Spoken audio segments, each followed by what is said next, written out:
Hi guys, welcome to my channel, Learn Twice PH. Ako nga pala ulit si Mami Joylyn. So, sa video na to, ang pag-uusapan po natin ay kung paano mag-download at mag-register sa Instack bilang isang seller. So, this is Instack for sellers po. So, meron po tayong options dito na pwedeng gawin sa cellphone at pwedeng din po sa laptop. Ang una lang po nating gawin, itong una nating i-explain or ituro is yung laptop or desktop po na version. I-search lang po natin, Instack. Ayan. Instack. Alright, sa Instack lang po. May search option na kasi yun sa akin kasi nga naka-login na po ako. May account na po ako sa Instack. So, yan lang ang i-search. Minimize lang po natin tong cross. Ayan. So, ito na yung website ng Instack. I-click mo lang po yan. Alright, so ito na yung main website po ng Instack sa desktop po na version. So, para makapag-download po tayo, pwede po siya i-download sa Google Play. Ay, sorry. Let's stick to the, desktop nga version. So, scroll down lang po para mag-download po sa desktop na version. Ayan. So, dito sa resources, nakikita mo itong Instack for desktop. I-click mo lang po yan. And then, ito na yung page para ma-download mo yung app for Windows. Meron din po siyang for Mac.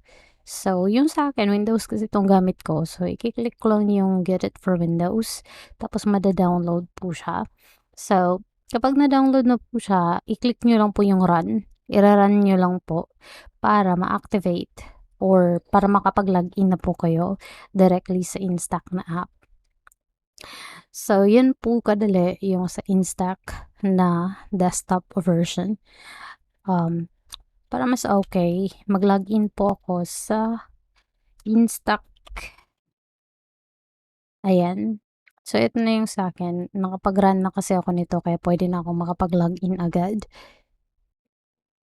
So, ito na yun. Naka-login na kasi ako dito eh. So, pero kung first time mo pong mag-login or syempre mag-create pa ng account. So, create lang po ng account gamit yung phone number at saka gawa ka po ng password. So, sa akin napag-login na po ako at nakagawa na rin po ako ng store. Nag-ano pa ako dito eh, nag-i-explore. Hindi ko pa talaga to master, pero nai-explore po ako. So, ito yung ginawa kong store name. Kasi kung ano yung store name mo, ito yan din yung lalagay dyan eh. Tapos, kapag kakagawa nyo lang po ng Instack na account, so, isi-share ko po yung referral code ko po. So, ito po yung referral code ko. M9SM8R40.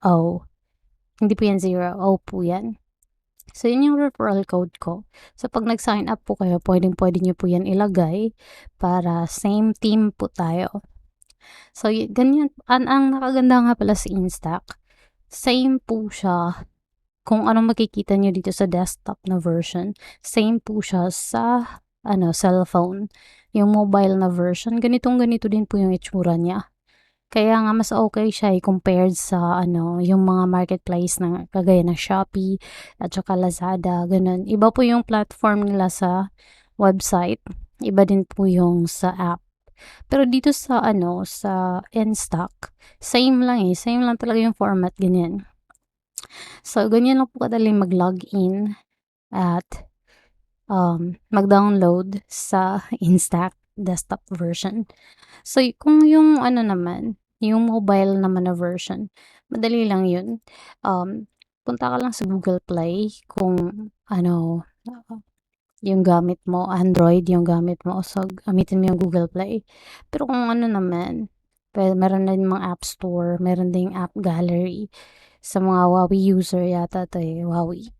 So, yan lang yun. Siyempre, da-download mo lang tapos mag-create ka lang ng account para makapag-sign up ka.